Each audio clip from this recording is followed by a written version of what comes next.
Let's go.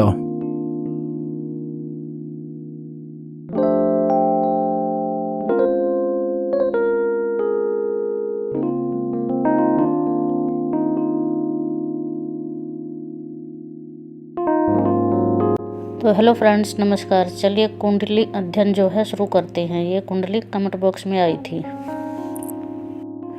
कुंडली जो है कुंभ लगन की बनती है और कुंभ लगन के स्वामी जो होते हैं शनि होते हैं, जो कि चतुर्थ भाव में बैठे हैं।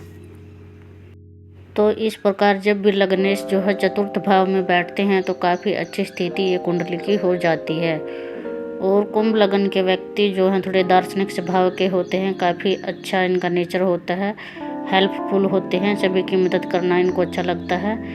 और कोई भी नई चीज़ सीखना, किसी भी नए काम की शुरुआत करना, इन सब चीज़ों को सीखने में इन्हें बहुत ही आनंद आता है और बहुत ही इंटरेस्ट के साथ ये सब काम ये करते हैं। चलिए अब कुंडली में धन भाव की स्थिति देख लेते हैं, क्योंकि व्यक्ति का सवाल भी था धन को लेकर।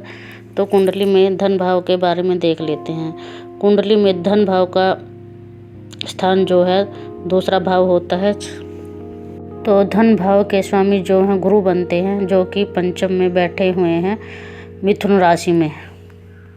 तो जब भी धन भाव का स्वामी पंचम भाव से संबंध बनाता है तो संतान प्राप्ति के बाद इंसान को और भी ज़्यादा धन प्राप्ति के योग बनते हैं और भी कई तरह से धन के लाभ के अवसर व्यक्ति को मिलते हैं। तो जब भी धनेश ऐसे संबंध बनाता है, भाव में बैठता है, तो धन के लाभ के जो है ज़्यादा स्रोत जो है संतान प्राप्ति के बाद व्यक्ति के खुल जाते हैं। अब ये भी देखिए, पंचम भाव में गुरु और राहु का चंडाल योग यहाँ पर पंचम भाव में बना हुआ है, जो कि राहु यहाँ पर थोड़ा सा संतान प्राप्ति में हल्की सी बाधा उत्पन्न करते हैं। और ज़्यादातर पंचम में जब भी राहु होते हैं तो इस प्रकार भी देखा जाता है कि ये दादा के लिए कष्टकारी होते हैं। मान लीजिए जिस व्यक्ति की ये कुंडली है उनके जब बच्चे होंगे तो उनके दादा को थोड़ा कष्ट की परेशानी यहाँ पे राहु देते हैं। ऐसा देखने में अक्सर आता है जब पंचम में राहु होते हैं।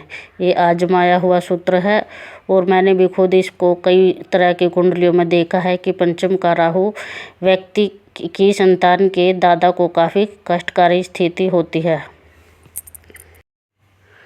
बच्चों के दादा को चोट पेट दुर्घटना एक्सीडेंट के योग यहाँ प्रबल बनते हैं। और देखिए जिस व्यक्ति की कुंडली, तो पिता का कारक ग्रह जो है सूर्य होता है, कारक ग्रह जो है नीच राशि। पिता का कारक ग्रह सूर्य नीच राशि में है, लेकिन अच्छी स्थिति है कि भाग्य भाव में बैठे हैं, तो ये प्लस पॉइंट है। और दूसरा, पिता का भाव जो है दसम भाव माना जाता है। दसम भाव का स्वामी जो बनता है मंगल बनते हैं, जो कि 12वें भाव में हैं। फिर भी आपके पिता के लिए ये प्लस पॉइंट है कि इस सूर्य पर गुरु की दृष्टि पड़ रही है, 5वीं दृष्टि। तो इससे थोड़ी सी स्थिति जो है ज़्यादा खराब नहीं होती है, उसमें थोड़ा सा बचाव हो जाता है जब गुरु की दृष्टि पड़ जाती है तो। लेकिन फिर भी सावधानी बेहद ज़रूरी है, क्योंकि गुरु के साथ राहु भी वहाँ पर है और राहु की भी 5वीं दृष्टि होती है। राहु भी पाप ग्रह होता है, तो राहु की भी दृष्टि पड़ रही है, जो कि खतरनाक होती है।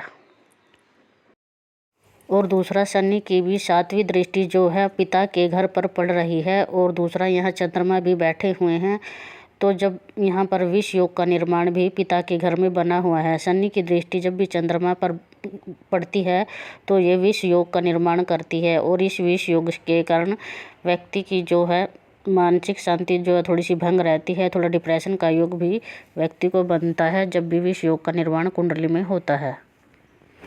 तो चलिए अब विवाह के बारे में देख लेते हैं। प्रश्न भी था विवाह के बारे में। विवाह का विचार सप्तम भाव से किया जाता है और सप्तम भाव में सिंह राशि बनी हुई है। तो सिंह राशि के स्वामी जो हैं सूर्य बनते हैं, जो कि भाग्य भाव में बैठे हैं, लेकिन नीच राशि में है, तुला राशि में।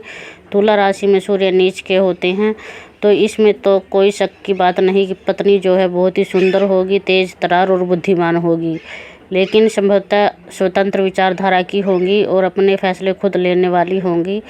तो आपकी तो कम ही सुनने वाली हो सकती हैं, क्योंकि नीच राशि में जो है सूर्य बैठे हुए हैं। और इसी सूर्य पर 5वीं दृष्टि जो है राहु और गुरु की भी पड़ रही है, तो इसलिए ठीक ठाक होंगी, तालमेल शायद बना ही लेंगी, क्योंकि गुरु की भी दृष्टि पड़ रही है तो तालमेल बैठ ही जाएगा। कोशिश कीजिएगा कि कुंडली मिलाकर ही आप शादी कर सकें।